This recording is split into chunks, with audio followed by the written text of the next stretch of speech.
What up, y'all?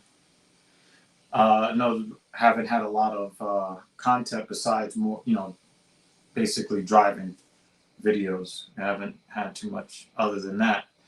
Reason being is that I just have not wanted to hook up my PS4 for whatever reason. I've been really lazy. Just sitting on the floor of my PS4 Pro. It's really not very exciting. As much as I love to do Infinite Warfare gameplay, which I still will be doing when I feel like it, I decided that there was something else that needed to be done to kind of galvanize me to do more content. And what we have here is that galvanization. We've got the new Xbox Series X, of course, has been out for about a year. It is what it is, right? But for me, it's new because I've never really bought into the Microsoft Xbox ecosystem, and now I'm expanding into that. So earlier this week, Best Buy got a restock of the Xbox Series X, and I was like, well, Sony doesn't want to sell me a console. They're content to have all of their consoles sitting in some loser's basement who doesn't have the talent or the skill to go out and get a job to make their money. And Sony is happy to let all their consoles sit in someone's basement. So, being unplayed and all of that. So until they want to sell me a console for MSRP, we're going to be diving into what we got this week. First thing that I had arrived in the mail is Halo Infinite. Now, maybe this is a Best Buy thing. Maybe it's a Microsoft thing. But for whatever reason, I got this delivered with this.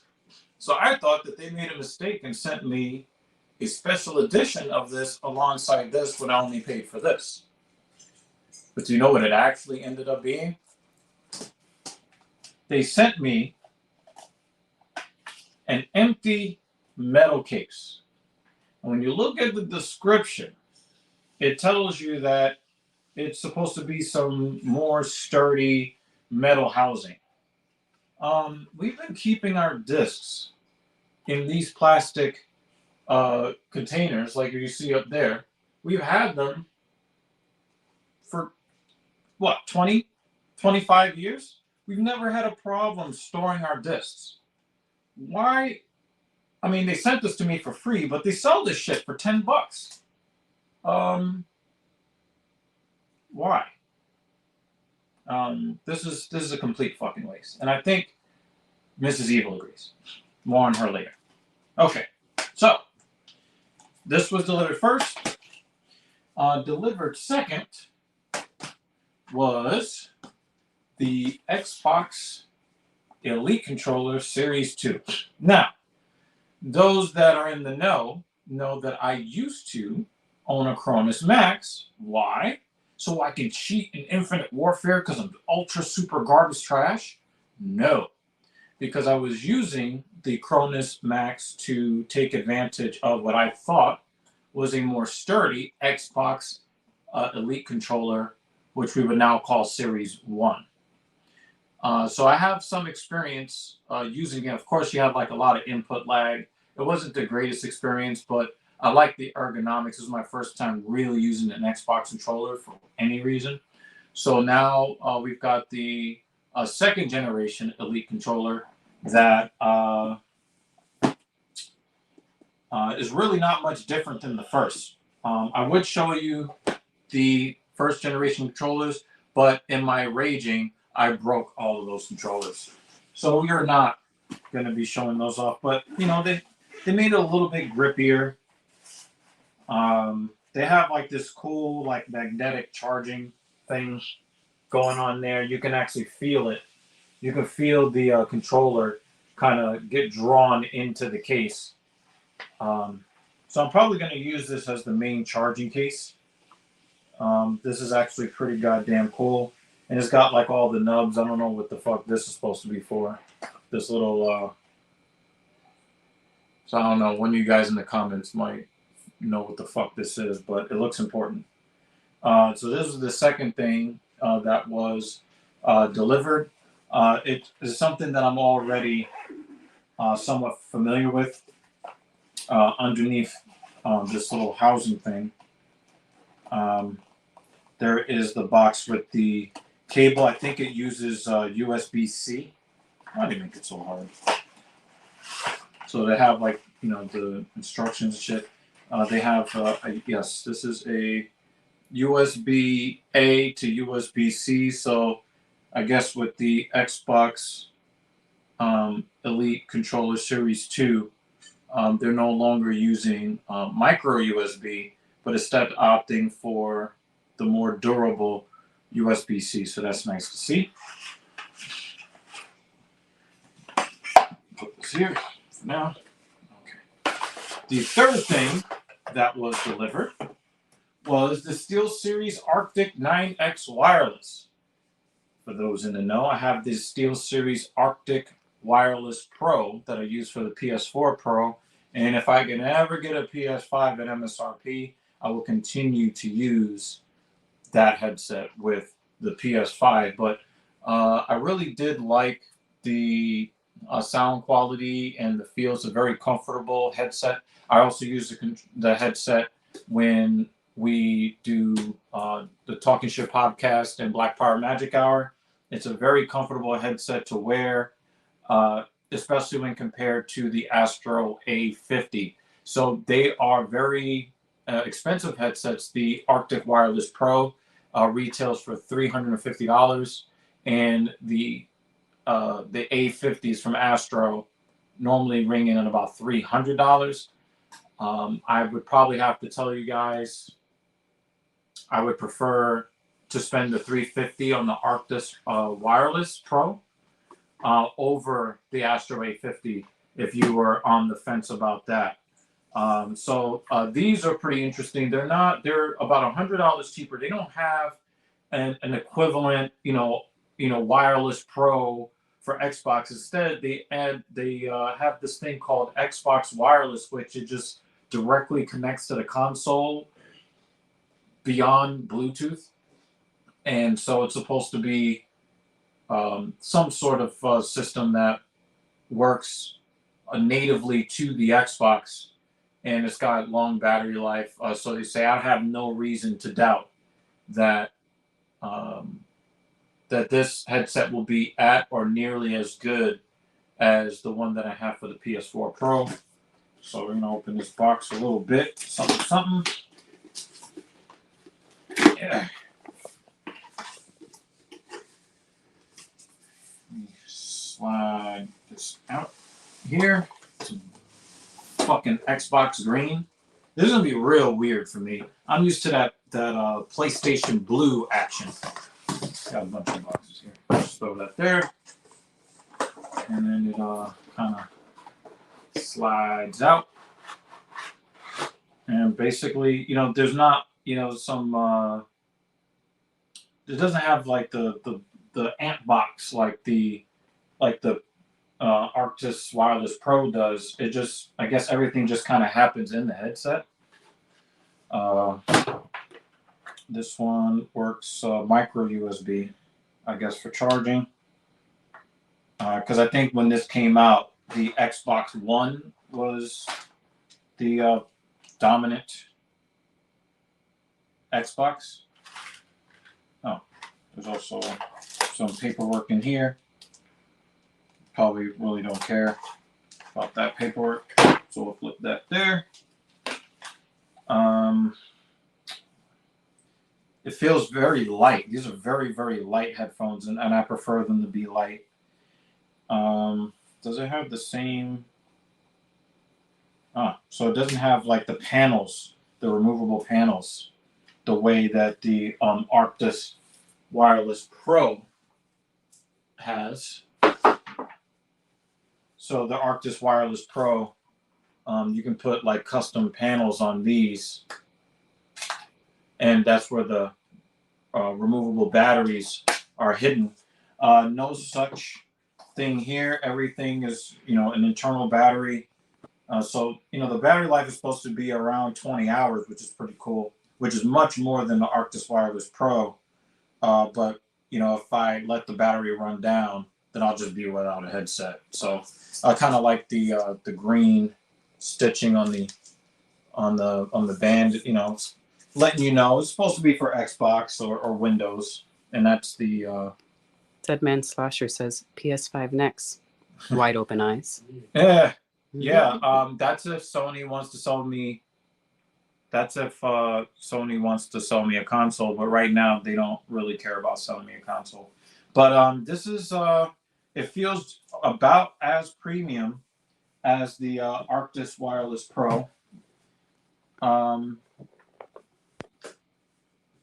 the same weight. The cushion is pretty soft, so I don't think that this is going to be anything difficult. Although that these pads don't seem like they come off easy for replacement, so hopefully. Oh no, here we go. I can kind of pull that off from the side. Yeah, so these are somewhat easy to replace, I guess. This has a voice and game audio balancing feature, instant mic muting. This button is much smaller on this headset than the other. Volume buttons, Bluetooth button, power button. So, this is going to be very similar to the Arctis Wireless Pro that I already own, the one that I already know and love. And finally, what we picked up today, that would be the actual fucking console itself. I love it when I get all the shit that belongs to something, and then the last thing I get is the actual thing. So I'm going to pull some of these tabs off.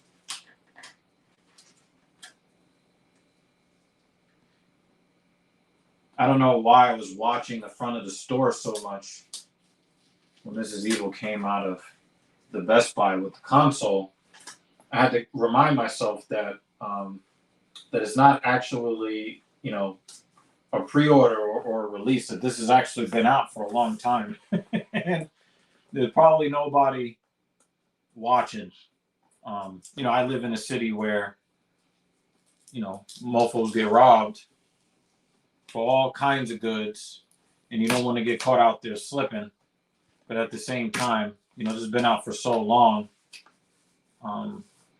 Nobody's probably anticipating people coming out, with a console. So I was aware. I'm walking quickly. Also, Wayne, the average gamer, says, "Nice, bro." Yeah, what up? Shout to Wayne, the average gamer. Pretty much every one of these guys that I've known, we came up in the PlayStation era. When I first started doing gameplay commentaries, that was using gameplay footage from the PS3. And then, when the PS4 came out, I had that pre-ordered. And, with the PS5, they made it super difficult to get access to the pre-order. So I was just like, well, if I can't get it at MSRP, I'm not getting it.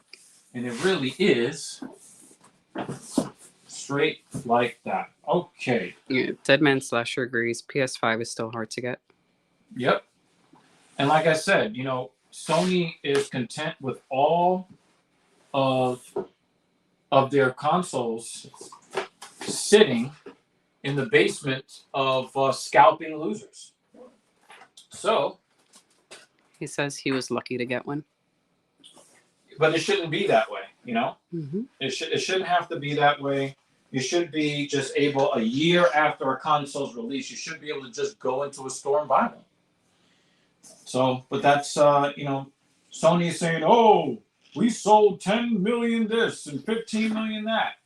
But if you only have 500,000 of them actually in circulation, you're losing money because you can't sell downloads, you can't sell microtransactions. You can't sell the little indie games that help you maximize your profits, because these consoles are still being sold at a loss. So bragging to me about, how many fucking consoles you sold when not, a large percentage of them are sitting in some pizza face loser's fucking basement. That's not impressive to me at all. Wayne says my PS5 was gifted to me. I couldn't fund one myself. Fabricated supply and demand at its worst. Yeah, absolutely. Wow, this looks like a fine bottle of wine, the way that they package this. You stand up forgetting that I'm only 5'1". Well, you're on a stool. Well, still short. Okay. Now here's a funny thing, y'all. I was tempted to buy that Xbox One mini fridge. Some of you guys know I already have a mini fridge. It's way larger. But I was just like, why would I buy a mini fridge that looks like a console I don't own? Now I'm kind of wishing I did get that shit.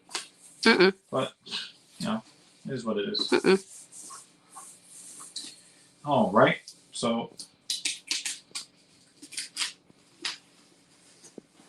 make sure I don't have this drop and fall out of my lap. That would be the unboxing fail of all unboxing fails in all of YouTube history.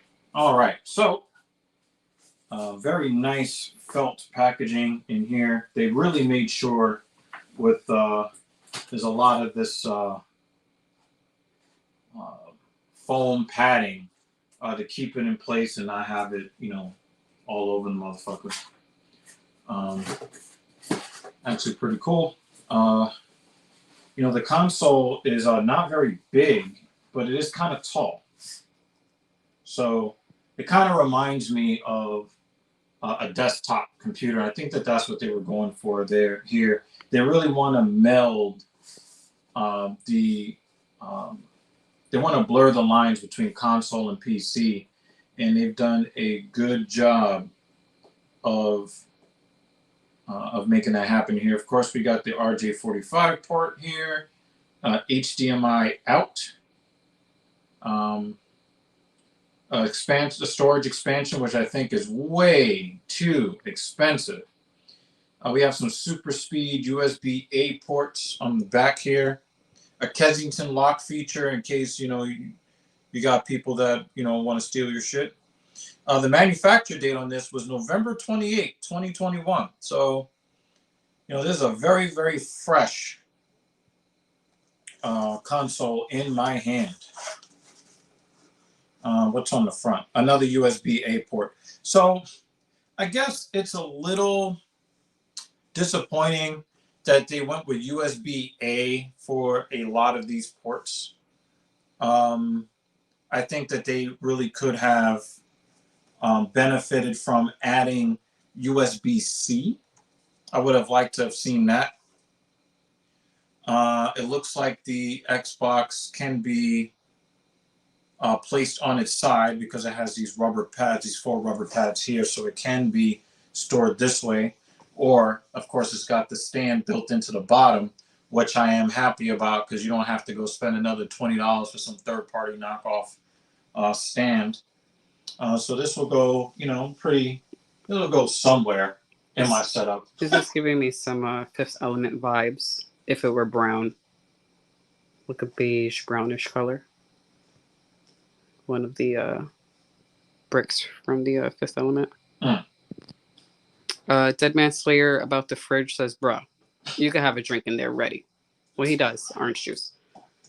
And Wayne says USB-C is a must nowadays. Yeah, it really, really is. So, you'll probably see in the, the 1.5 generation of the Xbox Series X, they might have a Pro or, some sort of Plus version. I think that you'll probably see a move to USB-C, Thunderbolt 3 or 4 or something like that. All right. In here, looks like a power cable. Nope, this is an HDMI cable. Ultra high speed HDMI cable. Oh, it's blurry. So kind of better. So Yeah. I actually went shopping, window shopping online, for monitors that offer over 120 frames per second capabilities in at least QHD resolution, hoping for 4K, but they're still relatively prohibitively expensive. And I still have my BenQ RL 2460 HM monitor, which is the last monitor that has been released that has an HDMI out for latency free pass through so that I can stream for you guys and not have any kind of lag. I may have to let go of that feature. BenQ USA, please, please, if you ever see this video, we need more HDMI out or DisplayPort out functionality for our streamers. Please, please. Question: have you updated your monitor yet for higher refresh rates? Wayne says I'm using the 120 hertz for his PS5. Well, I think I just answered that. I know I'm attempting to hold this camera and listen to you at the same time, so everything you're saying is just going over my head. So apologies. Thank you, camera lady. Yeah, you're welcome. Yeah, like the 4K 144 hertz, 165 hertz, 240 hertz. Now you're talking about 360 hertz monitors. The cheapest one that's out there is like $500 right now.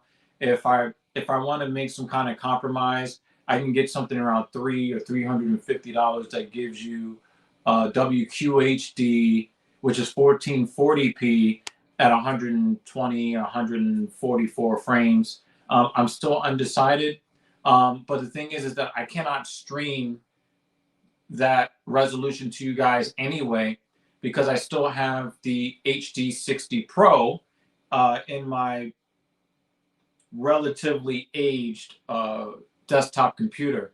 So in order for me to be able to stream the footage to you guys in resolution higher than 1080p 60, I would have to get a new motherboard and I would have to get a new graphics card, which is impossible to get, because even if I wanted to spend $2,000, where are you going to find, one of the higher end graphics cards? So in order for me to stream to you guys in resolution that's better than the currently available 1080p 60, I'd have to spend $5,000 to $7,000 more dollars in order to bring that to you. So for right now, I got other things to spend and save my money on. So I'm probably just going to stick with the monitor that I have going, but it'll probably still be enjoyable anyway. 1080p 60 on YouTube, it ain't that bad. And in fact, I don't think that you can stream higher than that anyway. So I'm not going to fret, but it is nice to have a cable like this that I think supports HDMI 2.1. Wayne is using 144 by BenQ. Yeah, BenQ, I love my BenQ monitors.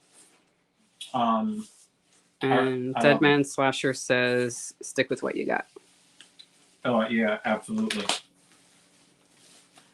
Here is a little bit of a surprise to me.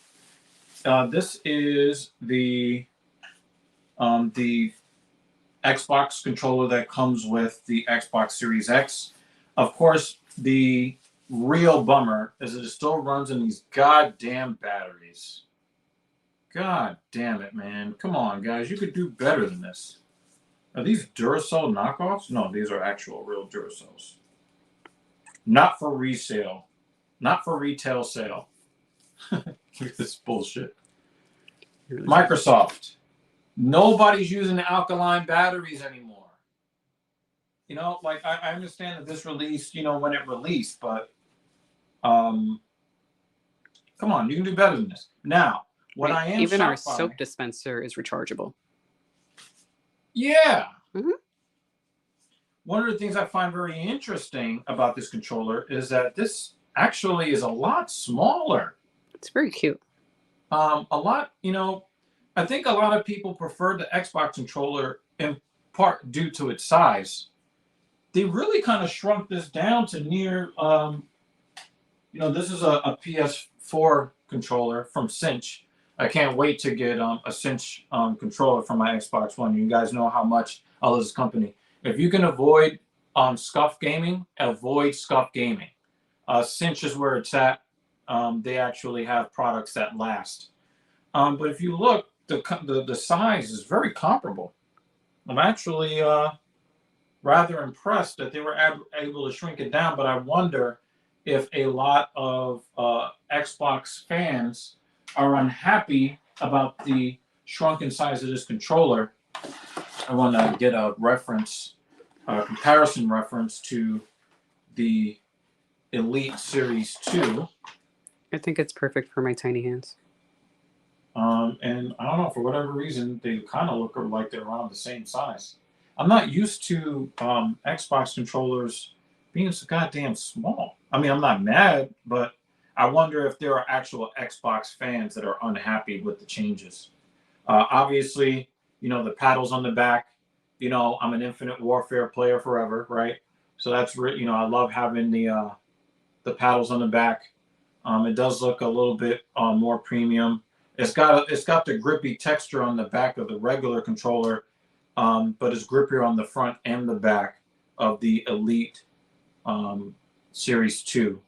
So, this is actually, pretty goddamn cool. So Wayne suggests not to stream higher than 1080-60 because of the ROI for YouTube. And Deadman says Xbox wants to be like PlayStation, for the controller size. If I were to show you the PS5 controller, you would understand. Right. That's what I'm thinking anyway. Right. And it makes sense. Hey, thank you. Shout out to the moderator for voiceovers and steady camera. I'm just trying to breathe and make sure this doesn't shake. Power cable. This is what it looks like. What else is in here? I know there's some other bullshit in here. There's a warranty guide in here. I thought there might be some other stuff in here. Doesn't appear like there's anything underneath there. So they have an actual ultra certified cable, HDMI, ultra high speed. They put a sticker on the inside of this box. Yeah, but yep, that is what is in the box. I think that the box presentation is actually pretty cool. It's a little bit funkier than what you would see, with the Xbox One. Because I don't know if you guys know this, but I actually do own an Xbox One. It's just been collecting dust in my living room. And it's got this, I don't know, you're supposed to put this shit on a doorknob or some shit? The fuck? Hold it up. It's kind of fucking hole in there. But this guy, this is like a little get started guide thing. I think it's kind of dumb to still be with the AA batteries. So yeah, this is my haul. We got to start it. First game purchase would be Halo Infinite. I've heard a lot of good stuff about how fun the game is. As you guys know, I've been looking for a first-person shooter that's fun. I plan to get the Xbox Ultimate Game Pass thing, and so the copy of the game that's here will go to the lady. You guys will probably see something that only some of my very oldest PlayStation gaming friends know about, and that is the fact that way back in the day, Mrs. Evil used to run in lobbies with me in Modern Warfare 2. But as she will tell you, as she has said pretty recently, she hasn't really wanted to play Call of Duty at all because the games have not been fun. But what do we know? We're just a consumer, right? Activision knows what to do. They know how to generate profits without more consumers. So she will be, at least you'll probably hear her voice. We're trying to figure out something in the setup here. It's a very elaborate setup. I plan to do more for you guys as far as upping the quality of production. And the RAM. And the RAM.